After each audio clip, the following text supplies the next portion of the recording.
Todo público. El análisis, la información, los temas de la actualidad y las tendencias están en una sola frecuencia. Frecuencia Política. Frecuencia Política. En tu radio, en tu compu, en tu celu, en tu tablet, aquí por la señal de Pichincha Universal. Comenzamos.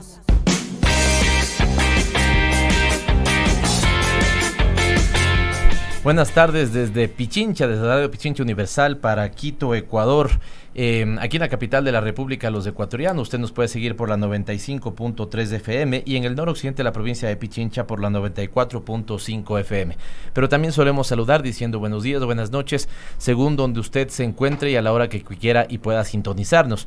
Recuerde que no solamente por las redes sociales de Radio Pichincha Universal, sino también por las nuestras hacemos una retransmisión en vivo de Frecuencia Política, pero también la posibilidad de que los días miércoles a las 9:30 de la noche en nuestra cuenta de Pavel Muñoz Asambleísta en Facebook pueda usted ver la retransmisión de este programa. Como siempre, el saludo cariñoso para todos los que se pueden conectar. Estamos ya ofreciendo este programa también desde nuestra cuenta de Twitter en Pavel ML y evidentemente lo hacemos también desde las cuentas de Radio Pichincha Universal con quienes estamos muy gustosos de seguir trabajando y hacerlo con el cariño de siempre, llevando para ustedes Frecuencia Política, que busca que analicemos lo mejor del mundo político, económico, social, cultural y cuando podemos también del ámbito de los deportes en el caso ecuatoriano. En este momento son ya las 16:06 del día lunes 29 de julio de 2019, insisto, en Quito, la capital de la República de los Ecuatorianos, y estamos transmitiendo Frecuencia Política. Quiero poner como elementos de antecedente en nuestra mesa de trabajo. Más adelante esto será comentado, sobre todo al cierre del programa, cuando hacemos un análisis de los acontecimientos noticiosos, pero siempre también tratamos de abrir el programa con lo que hizo noticia o lo que hará noticia en la semana, o insisto, lo que hizo noticia en la semana anterior. Y en la semana anterior cabe destacar, tal vez, Fernando, dos llamamientos de juicio político, o más bien dicho, la presentación de el proceso de juicio político por dos asambleístas, tanto Raúl Tello como Jofre Poma, para el economista Richard Martínez, ministro de Economía y Finanzas.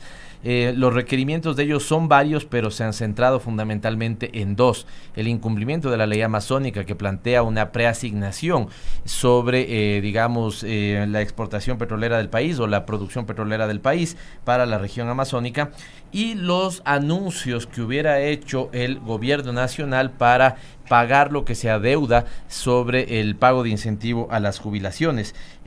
Una comparecencia del ministro Martínez la semana anterior en la Comisión de Participación Ciudadana, yo diría que detonó aún más ya los deseos de este juicio político. Se notó algún impasse con los representantes de los jubilados que estuvieron presentes ahí, fundamentalmente los representantes al ámbito de la educación, y esto es un hecho fundamental. Y a esta misma hora, de hecho a las 4 de la tarde, empezaba la comparecencia de los consejeros y las consejeras del Consejo Nacional de Participación Ciudadana y Control Social.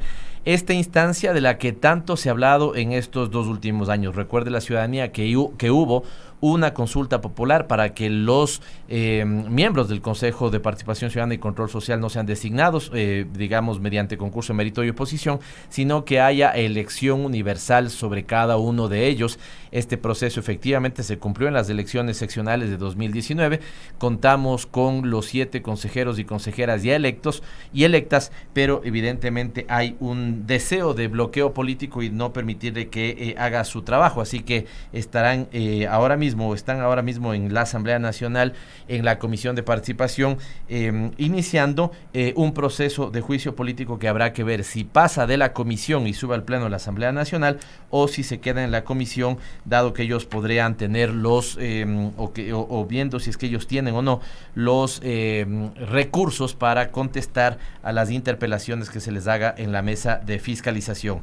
Siendo así, el abrazo como siempre a Paulina Enríquez, que está presente en la coproducción, el manejo de redes, al maravilloso equipo de producción de Radio Pichincha Universal, y en la producción y la coconducción, Fernando Ramírez. ¿Cómo estás, Fernando? ¿Qué tal, Pavel? Buenas tardes. Bienvenidos todos aquí a su programa Frecuencia Política por la señal de Pichincha Universal. No se olviden, y como ya lo dijo Pavel, este programa se retransmite los días miércoles a las 21:30 por la cuenta de Facebook Pavel Muñoz Asambleísta, y sobre eso quiero hacer una anécdota.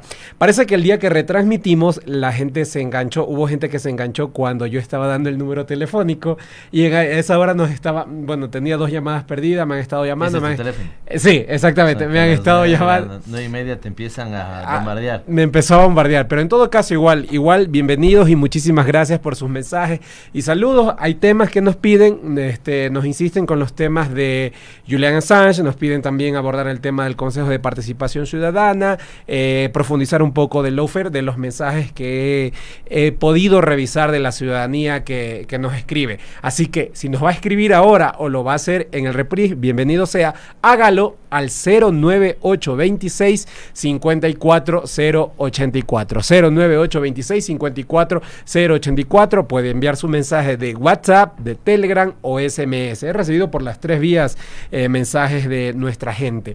Y también nos están sintonizando en este momento en vivo en Quito por la 95.3 y por la 94.5 en el noroccidente de la capital. En internet por pichinchauniversal.com.es, por la página de Facebook de Pichincha Universal y por Twitter por la cuenta @PavelML. Y hablando de Twitter, una buena noticia que yo me la llevo como residente de esta bella provincia de hace 7 años.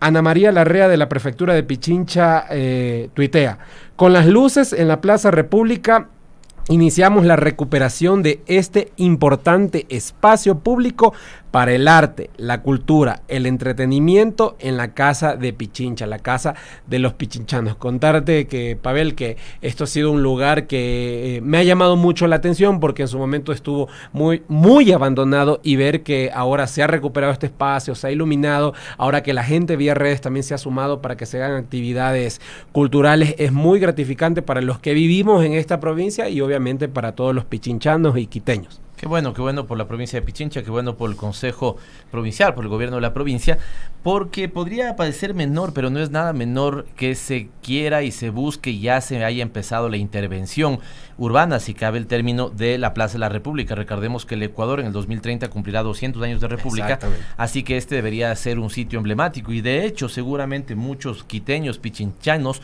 no conocemos exactamente de qué estamos hablando, pero en los exteriores de donde funciona el gobierno de la provincia de Pichincha hay una plaza muy bonita, bastante descuidada, eso sí, que pudiendo ser un ícono urbanístico de la ciudad, ha sido absolutamente descuidada. Es por eso que vi las reacciones a los tweets oficiales que mandaba la prefectura de Pichincha. Ya tenía muchos aplausos y felicitaciones por la intervención sobre este espacio fundamental para los quiteños, pero sobre todo para los y las pichinchanas, que es nuestra casa y siempre tiene que estar bonita. Muy atentos a los comentarios que ustedes nos han hecho. De hecho, hemos empezado ya a programar algunas cosas. Trataremos del tema de Olavini, sin duda. Hemos ya entrevistado a Ramiro Aguilar. Buscaremos nuevamente un contacto con él. Llamaré para tener una entrevista que ya había quedado de alguna otra manera. Le había planteado ya que me interesaba mucho conversar con el doctor Augusto Tandazo, efectivamente. Y la prefecta de la provincia de Pichincha también buscaremos que pueda acompañarnos para que nos diga cómo va su gestión, pero sobre todo qué podemos esperar los pichinchanos de esta provincia de cara a esta administración. Estás escuchando Frecuencia Política, aquí por Radio Pichincha Universal.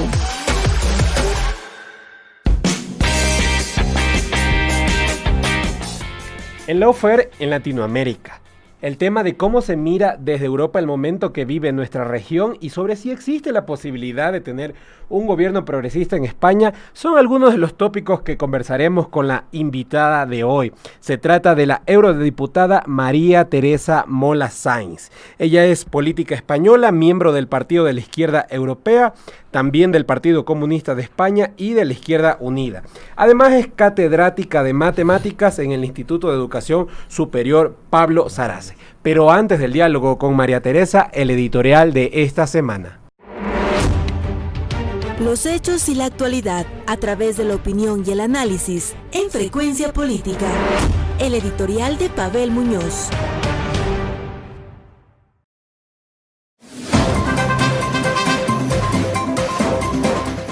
Proscribir a Ricardo Patiño.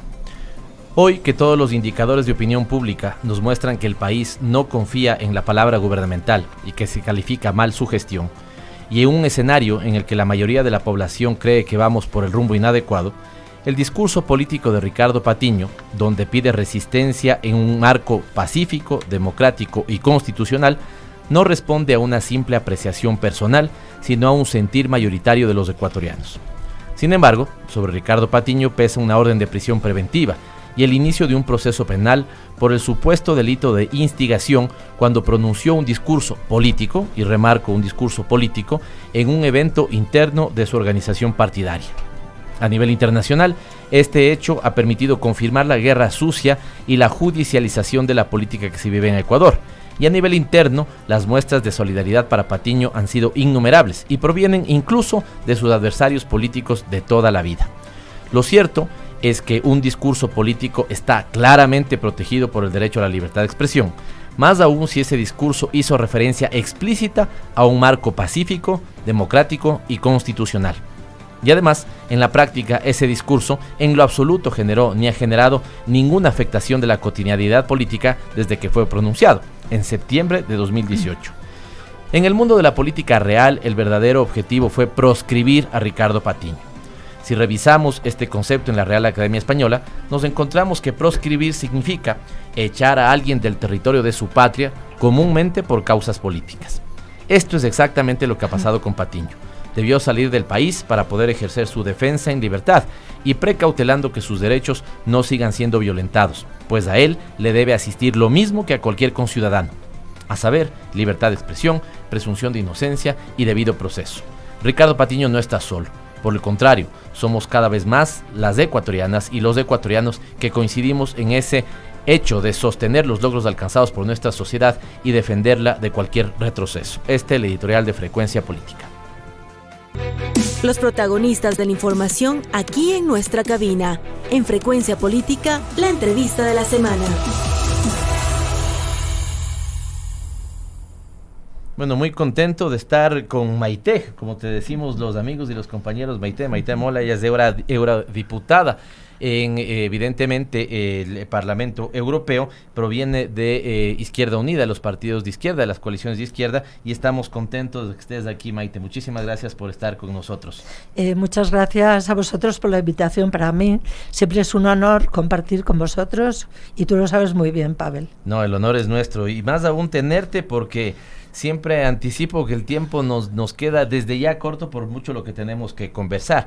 Pero antes de eso, para topar los temas que te tienen aquí en el país, que nos cuentes cómo te ha ido, cómo está tu agenda. También si nos puedes decir, acabas de venir de Caracas, del Foro de Sao Paulo.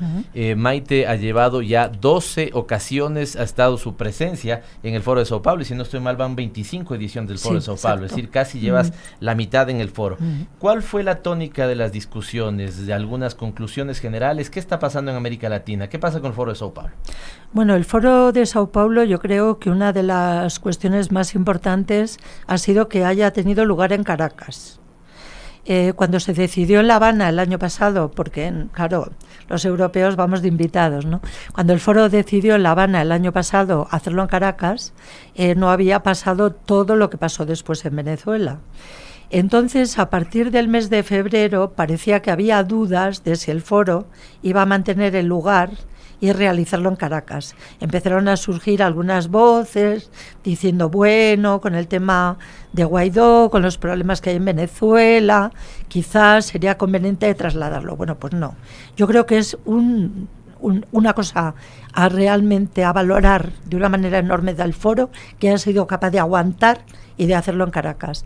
Esta para mí sería la primera cuestión, porque claro, la gente que hemos ido allí, que no visitamos habitualmente Venezuela, yo hacía como 3 años que no iba, es que es una ciudad muy tranquila, no pasa nada, está todo bien, bueno, con muchos problemas como en Europa, porque en fin, hay un bloqueo, pero eso sería la primera cuestión. Y la segunda, y con esto termino, se ha conseguido una declaración que yo creo que cada vez se avanza más hacia lo concreto. Yo he estado en foros donde se han sacado declaraciones del foro de 25 páginas, donde se hace un análisis muy exhaustivo de la situación del mundo y de América Latina, pero luego al final como que te quedas con la parte propositiva un poquito corto. Y esta vez se ha avanzado mucho. Por ejemplo, la idea de lanzar... ¿Qué rescatas de los temas así concretos? Exacto, gracias. Por ejemplo, la idea de lanzar un día en 2020 mundial por la paz, que también lo han decidido en la reunión de Asamblea de los Pueblos que ha tenido lugar en Sudáfrica la semana pasada. Uh-huh. O sea que ya en Sudáfrica y en América Latina se ha concordado de manera separada, pero con lazos de unión, que va a haber una jornada por la paz. Yo creo que esto es fundamental. El apoyo a Cuba, el apoyo a Venezuela, la crítica clarísima al actual gobierno de Ecuador. ¿Esto fue sentido? ¿Surgió? ¿Es parte de la resolución? Mira, es parte de la resolución y además te digo que yo he asistido particularmente, pero éramos una delegación europea de 12, con lo cual hemos intentado ir a todo. Se ha insistido mucho, no solamente por parte de la gente de Revolución Ciudadana que asistió al foro, sino por otras personas más, que es difícil de comprender cómo Alianza País sigue en el foro. Eso se ha destacado. ¿Asistió? ¿Sabes si asistió? Porque pues mira, Cuba no estuvo presente me dijeron que sí, pero no lo sé. Yeah. Yo no los vi. Yo vi a los de la Revolución Ciudadana, me refiero por los pasillos, en reuniones, no lo sé, si asistieron o no. Bueno, con Maite podemos estar en Cuba. Yo también asistió una importante delegación de la Revolución Ciudadana. Hoy fueron otros compañeros a Caracas a esta nueva edición del Foro de Sao Paulo y tuvimos la presencia. Y ya fue notoria, sobre todo porque incluso, digamos, uno de los cuadros, entre comillas, ideológico, que era de Alianza País, que estaba ejerciendo la embajada en Cuba, no estuvo presente en el Foro de Sao Paulo cuando fue La Habana. Así que habrá que averiguar si efectivamente fue, pero si no fue, es otra de las cosas a criticar, porque el presidente Moreno no solamente es el presidente del país, es de su organización política, pero prácticamente ha llevado a la destrucción a su organización política, que fue un motor para ganar del lado progresista, digamos, elecciones entre el 2007 y el 2017. Bueno, si yo, que he estado por el foro paseándome y he visto prácticamente a todo el mundo, no he visto a nadie de Alianza País, pues puede que hayan ido, pero puede que hayan tenido una presencia absolutamente secundaria. Eso, como tú dices, había que verificarlo. Sin embargo, la presencia de los compañeros de Revolución Ciudadana, yo les he oído intervenir en 3 sitios. Y ha sido, además, unas intervenciones muy importantes, porque han estado, digamos, describiendo lo que pasa en Ecuador, no como caricatura, sino describiendo la realidad de que yo llego anoche al aeropuerto a las 11:30 de la noche y ha caído el sistema y estamos 200 y pico personas a las 11:30 de la noche, que ha caído el sistema, no podemos pasar por el control de la policía, nos quitan los pasaportes y nos van leyendo de uno en uno: Pepito Gómez, que pase, Zutanito Pérez. O sea, yo... sí, o sea, veníamos 4 personas, todas, sobre todo yo, viajamos mucho y es lo más esperpéntico que hemos visto en los viajes que hemos hecho, ¿no? Entonces, eso es muy importante que la gente lo oiga, que no se quede con la caricatura de, perdón por lo que voy a decir, es verdad que Lenín Moreno ha abierto las puertas al Fondo Monetario Internacional, a Estados Unidos, no sé qué, pero es que además hay un problema importantísimo de que el país está empeorando la calidad de vida de la gente.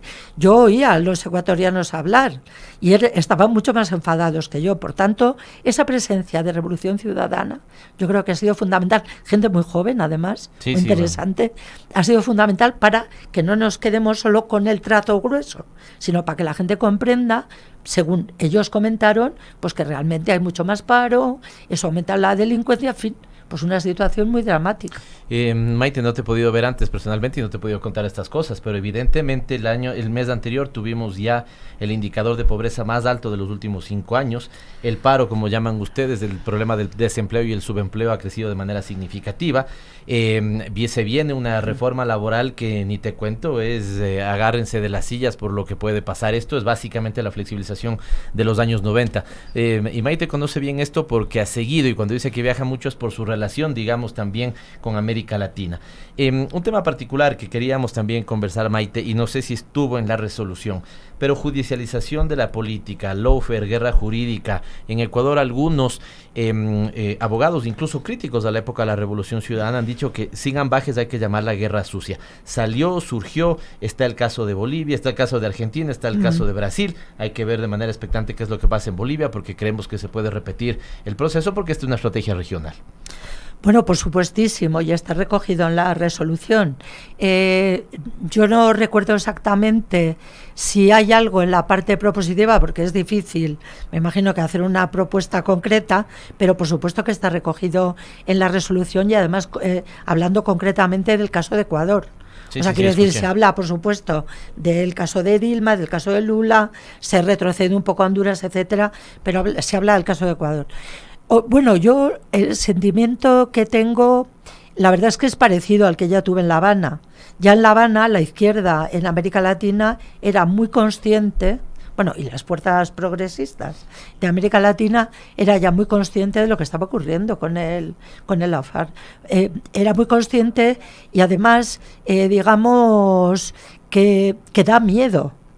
Porque la gente ya no interpreta que es contra Lula porque va a ganar unas elecciones, o vamos a luchar contra Correa porque si no tuviera los 20, ya no me acuerdo, son 25 o 26 casos, porque ya como cada 2 semanas, tiene uno más, el pobre, pues en fin, no se sabe, pero ya la gente se da cuenta de que esto no es contra Correa y contra Lula, sino que es un tema ideológico profundo, es un tema de la aplicación de la doctrina Monroe, de nuevo en Estados Unidos, o del intento de aplicación de la doctrina Monroe. Todo aquel que no va a apoyar a Estados Unidos, vamos a intentar que salga del mapa político. ¿Pero para qué? Pues vamos a hacerlo para que el capitalismo más brutal sea implantado en América Latina, quedarse Estados Unidos con todos los bienes naturales, meter aquí las bases, etcétera. El lawfare no es solo un tema de la judicialización de la política contra políticos, sino que es directamente contra la gente, contra el pueblo.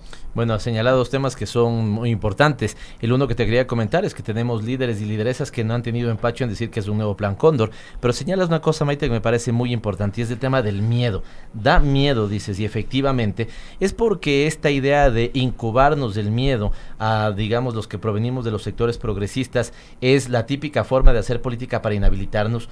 Por eso tanto proceso, tú decías los cerca de 30 casos que tiene Rafael Correa en la Fiscalía. Los miembros de la Revolución Ciudadana, la bancada, somos 32 y sumamos más de 300 indagaciones en el juez de cuentas, en la Contraloría General del Estado. Entonces te das cuenta que evidentemente hay un deseo de incubar miedo como forma de inmovilizar a los sectores progresistas. Bueno, eso está claro. Lo que pasa que, Pavel, para serte sincera, no lo van a conseguir.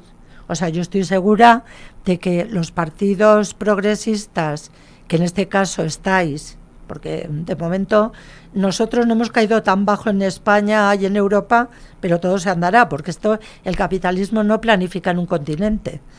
Claro. Es un buen punto, ¿no? Eso es a nivel global. Cuando ya vayan consiguiendo aquí, cosa que espero que no, quizá más éxito, si vean la aplicación, pues lo iremos viendo en Europa. Pero aquí la cuestión es que realmente con los partidos de izquierda progresistas no van a poder. Ahora, nos pueden meter en la cárcel, nos vamos a tener que marchar fuera, pero nosotros podemos aceptar el miedo porque sabemos que la causa lo merece. ¿Y cuál es la causa? Pues mejorar la vida de la gente.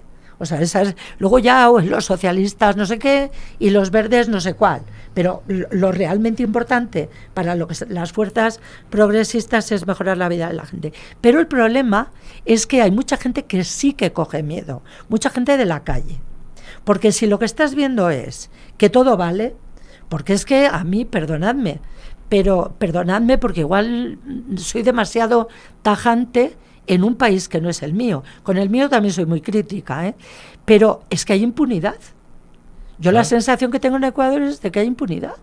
O sea, de que voy a ver a Jorge Glas, que está en la cárcel, me informo, no por vosotros, sino por mucha otra gente.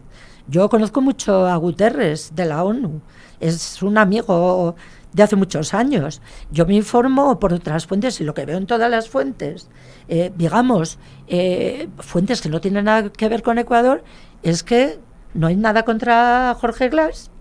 Está casi 2 años en la cárcel cuando es ilegal con la ley ecuatoriana y una serie de cosas que dices, jolín, pues si un Estado, un gobierno es capaz de hacer esto, ¿qué me va a hacer a mí? Jugado con el Código Integral Penal anterior. Sí, lo sé. El proceso. Sí, bueno, yo no soy abogada, pero estábamos con una abogada esta mañana y estaba completamente escandalizada.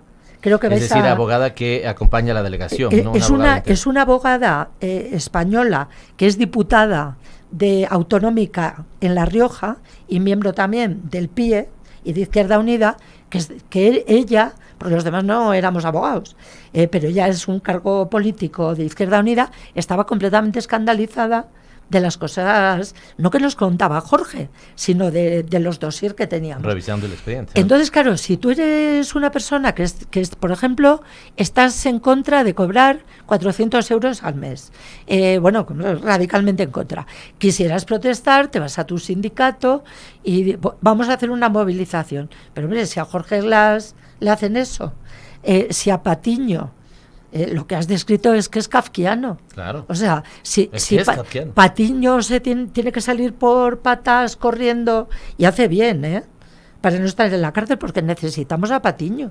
Claro. O sea, necesitamos esas voces. Si las tenemos encerradas, ¿qué vamos a hacer?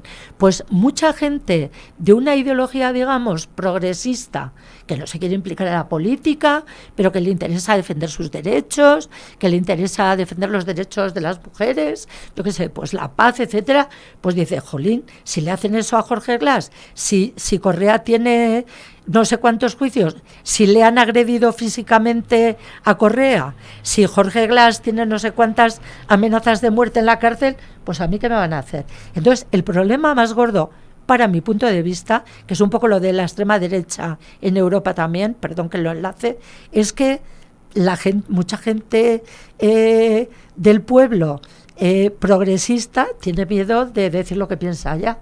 Ya no se atreve a salir a la calle como hace unos años y decir tranquilamente, pues mira, lo que ha hecho Correa no me gusta, por esto y esto y esto. Pero cualquiera dice eso de Lenín Moreno o cualquiera dice eso de Marine Le Pen en Francia. O porque luego tienes gente que te puede pegar. Tienes gente en la calle que puedes decir eso en un bar y te puede pegar, porque eso ha calado ya como algo normal. Entonces estamos instaurando a nivel también de todos los continentes, en unos más que en otros, lo de que el fascismo no es ningún problema, que la falta de democracia clara, que para mi punto de vista hay en Ecuador, con el caso de Glas y con el caso de Correa y con muchos otros más, esa reforma del mercado laboral, que a mí me la han explicado, eso es gravísimo, pues entonces pues resulta que la gente tiene miedo, a la hora de votar puede que no tanto, y ahí sí que es interesante el tema, pero no salen a la calle a protestar cuando deberíamos estar todos en la calle protestando por toda esta serie de cosas. Tenemos un problema bastante grave. Bueno, tu reflexión va a ser absolutamente expandida, entiendo, en nuestras redes sociales, porque es la pregunta que nos hacen, la pregunta al millón. Al final nos dicen, bueno, Pavel, ¿pero qué está pasando? Al final, ¿por qué la gente no sale? Y recordemos que el Ecuador viene, antes de la Revolución Ciudadana, sobre todo de una década, donde entre 1997 y 2007 ningún presidente electo terminó su mandato. Claro, la gente cree que fue la movilización ciudadana, no fue necesariamente así. Fue o porque perdieron apoyo en las Fuerzas Armadas, esto te va a parecer de locos, pero así es, o por salidas, digamos, novedosas, entre comillas, en los legislativos, digamos, que teníamos en ese momento. Pero claro que había un detonante de gente movilizada en la calle. Pero ahora, lo que tú acabas de decir, Maite, explica muy bien y son parte de las explicaciones que quiere la gente. ¿Por qué no está saliendo? Y tú señalas un elemento, este miedo, este tema de decir, bueno, si a los líderes, que en principio uno dice, bueno, Rafael Correa fue expresidente de la República, tiene cerca de 20 juicios, Jorge Glass sufrió lo que sufrió y lo que sufre habiendo sido vicepresidente electo de este presidente que además fue 6 años, ¿no es cierto?, vicepresidente de Rafael Correa. Y este es un elemento. Y el otro, Maite, que nada de esto se dice o se conoce mucho. Ahora estás conversando en estos micrófonos, pero en otro habrá un veto total, es decir, los medios de comunicación tratan de blindar esto para que no se conozca. Pero aquí permíteme volver sobre un detalle importante. La comisión en la que has venido, Maite, son 3 eurodiputados, 2 compañeras y un compañero, si no estoy mal me corriges, que vienen a constatar, y si nos puedes dar algún dato adicional, digamos, entonces lo que constatas es evidentemente algunas cosas que preocupan de no haber seguido el debido proceso en el caso Glass. Bueno, mira, yo quisiera ser muy sincera. Hemos venido a ver a Jorge Glass, prácticamente en exclusiva. Y hemos venido a ver a Jorge Glass porque necesitamos ser voceros de que hay que venir a ver a Jorge Glass. Porque las condiciones que nos habían comentado, pero hemos visto y hemos constatado hoy, en las que está Jorge Glass en la cárcel, nos van a obligar directamente a llegar a Europa, coger un teléfono y llamar a la gente para que empiece a venir a ver a Jorge Glass y a exigir, no desde el Partido de la Izquierda Europea solo, no desde el Grupo Parlamentario de la Izquierda Europea solo, sino desde la izquierda alemana, Die Linke, desde la France Insoumise, desde Izquierda Unida, desde Podemos, desde el bloque portugués, que los 35 partidos que están en el PIE y otros empiecen a ser voceros de lo que está pasando con Jorge Glass, pero no con Jorge Glass como ejemplo de cómo se puede llegar a ese extremo en un país. O sea, Jorge tiene que ser el ejemplo de esa impunidad que hablábamos antes, que permite llevar al extremo de una agresión total y absoluta a los derechos humanos. Pero, fíjate, voy a decir otra barbaridad. Es que aunque Jorge Glass fuera culpable, que sé que no lo es, pero no se le puede tratar así. No se le puede tener a un vicepresidente, ex vicepresidente de un gobierno, en una cárcel en esas condiciones. En una crisis penitenciaria, además, que estamos viviendo, que es increíble. Vamos absoluto. Ya, bueno, si no solo penitenciaria, pero también. Bueno, claro, que se suma la económica, la social que han provocado, digamos. Pero donde es que no tienes idea, no sé si lo has podido ver, pero no tienes idea las imágenes atroces que hemos podido ver de privados de la libertad, de personas privadas de la libertad, donde han sido mutilados, degollados. Es una cosa, pero con armas, con armas de fuego. ¿Eso de dónde sale? O sea, en una cárcel llena de militares, es que, bueno, yo lo de Jorge Glass, te repito que lo más importante de la visita ha sido que a partir de aquí vamos a hacer muchas cosas, porque me vas a permitir que te diga, lo estaba comentando con los compañeros tomando café antes de venir, hay un cordón sanitario en Ecuador. Sí. Lo de Lula se hablaba ya mucho antes de Bolsonaro, eso fue antes de Bolsonaro, claro. Y ya se empezó a hablar, y de Dilma incluso. De Ecuador nadie sabe quién es Jorge Glass. Este es un buen tema que nos dices, porque se ha hablado es fundamental, de Lula, se ha hablado de lo de Argentina y los procesos también. De Cristina también, un poco más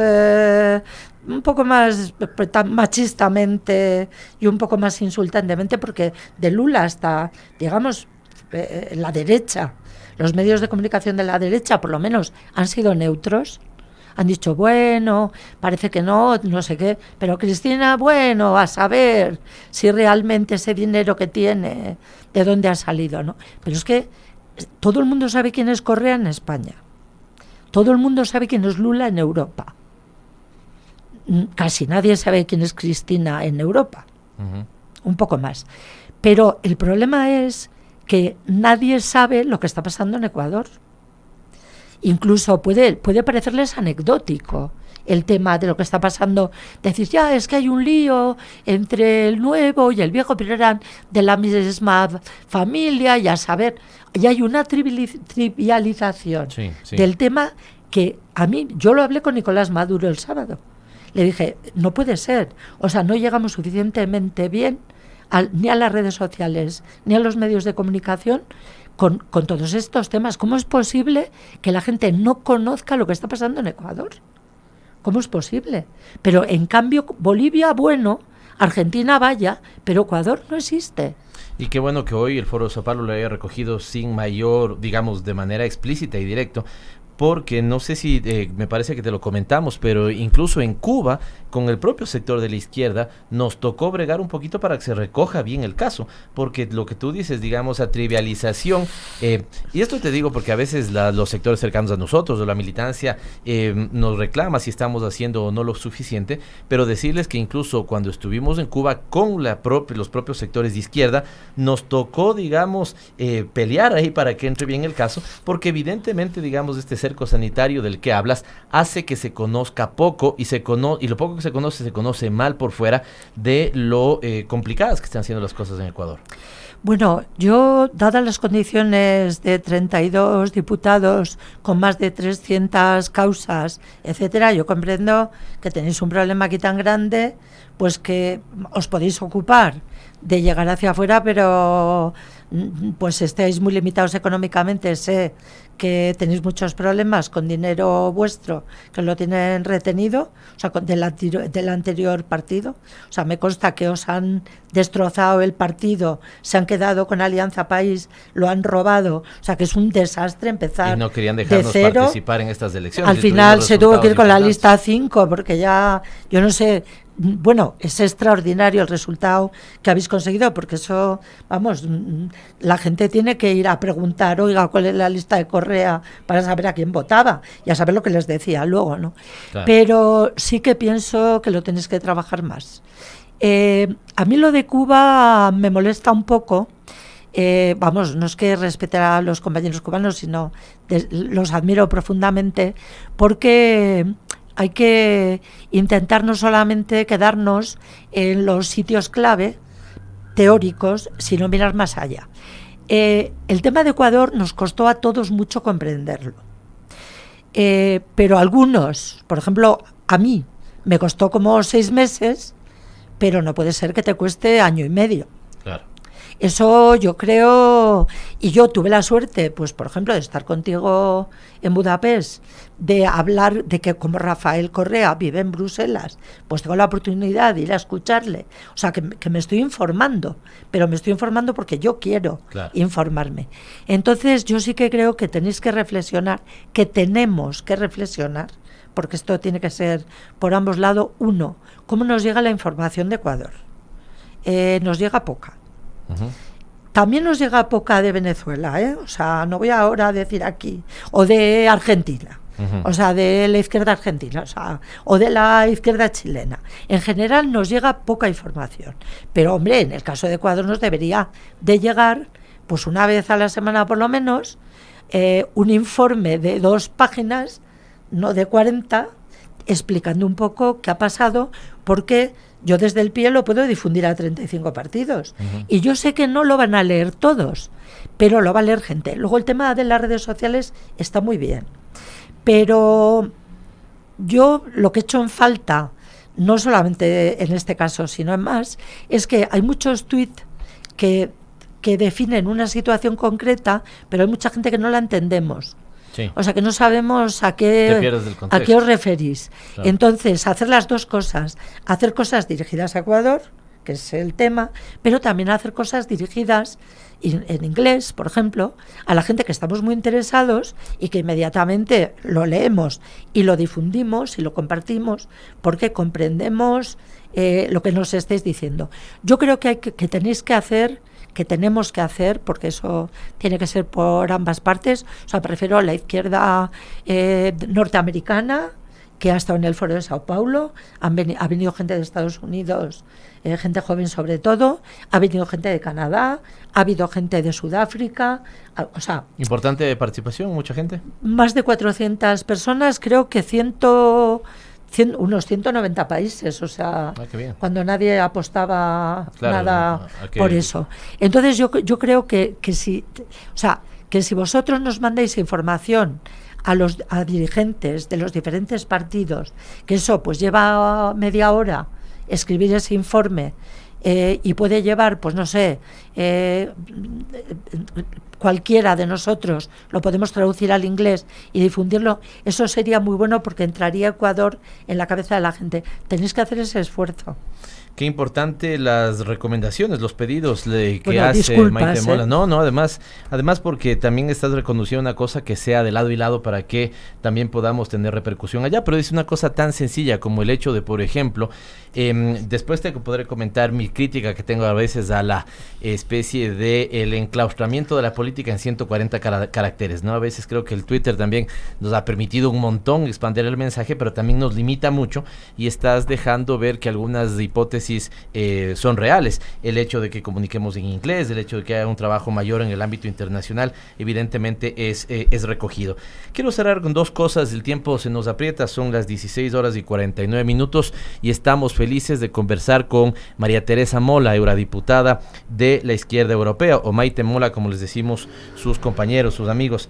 Señalabas una cosa importante, aquí tal vez me voy a meter en los últimos minutos al caso español, que lo hemos podido ver ahora un poquito, pero decías una cosa muy interesante, el capitalismo no planifica solo en un continente, y cuando señalas que puede ser el caso europeo, resurgimiento, rebrote de posturas más bien fascistas, yo diría, están asociadas también con un tipo de discurso que busca, y lo has remarcado, digamos, desautorizar, desactivar a los sectores de izquierda, a los sectores progresistas, o porque son corruptos, o porque son oportunistas, porque no son, pues son ineficaces, y eso de alguna u otra manera también me parece, tal vez no está tan asentado todavía, pero seguía algo, el segundo intento de que Pedro Sánchez llegara a la presidencia, falló esa votación, en un intento de hacer cogobierno con Unidas Podemos, los sectores que lo están apoyando, y ahí me parece que ya de alguna otra manera el discurso oficial va a eso, ¿no? Claro, ahora como están conversando con la izquierda, no les interesa un proyecto de país, sino solamente reparto, solamente ministerio, solamente sillones. Esto va también por una especie de forma de desautorizar, si cabe, que el PSOE, digamos, converse, negocie políticamente con Unidas Podemos para armar un gobierno.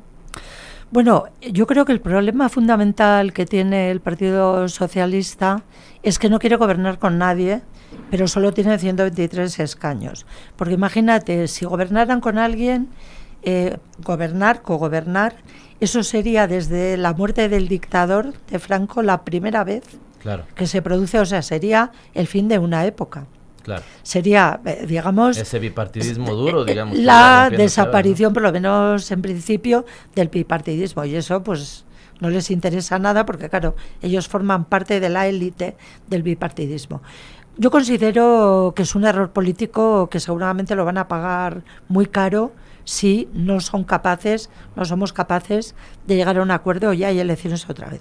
Por tanto, ya empezamos con que a ellos lo de gobernar con otros, ser los primeros que lo hacen, pues no les gusta nada porque, claro, para ellos, pues 8 años yo, 8 años tú, pues les viene mucho mejor. Segundo tema, son muy prepotentes, porque decirle a Pablo Iglesias que él está... Bueno, vetarlo es un error del PSOE, ¿no? No es que sea un error, es que es tremendo, porque tú te puedes sentar con una mesa con Pablo Iglesias y decirle, mira, Pablo, ¿no sería mejor que tú no te presentaras, porque esto luego tal? Pero hacerlo así, pum, delante, eso es tremendo. Y luego, bueno, pues el problema es que particularmente todas las políticas económicas están mucho más próximos al Partido Popular y a Ciudadanos que a nosotros. En políticas sociales somos más próximos Unidas Podemos y el Partido Socialista, pero en todo lo económico, donde englobo los temas laborales, en los temas salariales, los temas de pensiones, están mucho más próximos al Partido Popular y a Ciudadanos. Yo creo que su objetivo es llegar a un acuerdo programático con Ciudadanos para gobernar solos, con el apoyo de Ciudadanos, que Ciudadanos realmente intente dar el sorpaso al Partido Popular para ser la derecha modernilla española, y están jugando a eso. Yo pienso que el Partido Socialista no quiere gobernar con Unidas Podemos, ni ha querido desde el primer momento. Bueno, repito, nosotras y nosotros, al contrario que ellos, pensamos que si se pudiera construir un gobierno de ese tipo, como decíamos antes de Ecuador, favorecería muchísimo a la gente, que es en quien hay que pensar. Nosotros estábamos dispuestos, en el caso de Izquierda Unida, a no entrar en el gobierno, que fuera Podemos quien entrara. Nosotros tenemos 6 diputados y ellos tienen 20 y tantos, por tanto, perdón, 30 y tantos, por tanto 32. Por tanto, no pasa nada. Estábamos también dispuestos, Unidas Podemos, a no pedir el Ministerio de Economía y el de Relaciones Exteriores, estábamos dispuestos, pero ni siquiera eso han aceptado. Bueno, pues ya veremos qué pasa en el mes de septiembre. A mí me da mucha pena todo esto. De un minuto, pero los políticos no tenemos la bola del cristal, pero entonces, ¿tú crees que para no repetir elecciones buscarán llegar a un acuerdo más bien con Ciudadanos? Yo creo que lo van a intentar, y si no, habrá elecciones. Bueno, espero que les vaya muy bien allá en España, que les vaya muy bien a los partidos de izquierda en el Parlamento Europeo, y a ti en lo particular que te vaya muy bien. Agradecidísimos como ecuatorianos, pero también de este lado de las vertientes políticas de que hayas estado aquí, y muy agradecido en lo particular que hayas podido compartir con nosotros Frecuencia Política, Maite. Muchísimas gracias a vosotros y os deseo muchísima suerte, sobre todo al pueblo de Ecuador. El análisis y la opinión continúa en las redes, en Twitter y en Facebook. Somos @FrecuPolítica.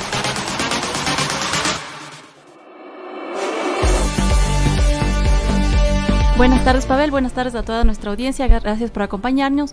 Y hoy, Egan Bernal hace historia en el Tour de Francia.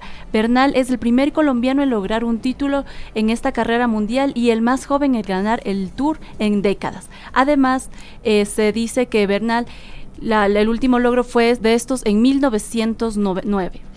Bueno, Ecuador y Colombia reinamos, digamos, en las vueltas ciclísticas en Europa. Muy contentos, se han sintonizado con nosotros en este programa de Francia, de Uruguay, de Italia y de Escandinavia. Así que un abrazo a todos ellos. Nuestros compañeros, nuestras compañeras, en este caso, en Gabriela Rivadeneira, La Revolución Ciudadana, comparte la información sobre la proyección del documental Lawfare en América Latina. Lawfare en el patio trasero, la guerra jurídica en Latinoamérica. Esto será el día martes 30 de julio a las 17 horas en el Salón José Mejía Licarica en la Asamblea Nacional Piedrahíta y Luisa. Perdón, repetimos porque esta es información importante. No se pierda de la proyección del documental Lawfare en América Latina, la guerra judicial en Latinoamérica. Esto será el martes 30 a las 5 de la tarde en la Asamblea Nacional Salón Mejía Licarica. Así es, los esperamos. La entrada está abierta a todo el público. Un minuto antes de terminar este espacio de Frecuencia Política y nos vemos la próxima semana. Un abrazo a todos y todas. Un abrazo y nos vemos el próximo lunes. Gracias por acompañarnos. Aquí termina Frecuencia Política.